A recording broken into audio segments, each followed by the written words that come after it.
Yalamanchili municipality పరిధిలోని కోతి వీధిలో రోడ్లను దిగ్బంధం చేశారు. అంతేకాకుండా ఇంటి నిర్వాహకులు ఎటు చూస్తున్న కంకరపకి వేయడంతో రోడ్డుపై ప్రయాణికులకు తీవ్ర అవస్థలు ఎదుర్కొంటున్నారు.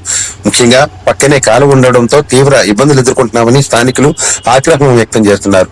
అంతేకాకుండా మున్సిపల్ అధికారులు చూసి చూడనట్టు వ్యవహరించడంతో ఇలా ప్రతినిత్యం రోడ్లు దిగ్బంధం చేయడంతో తీవ్ర అవస్థలు ఎదుర్కొంటున్నామని, ఇప్పటికైనా మున్సిపల్ అధికారులు చర్యలు చేపట్టాలని కోరుతున్నారు.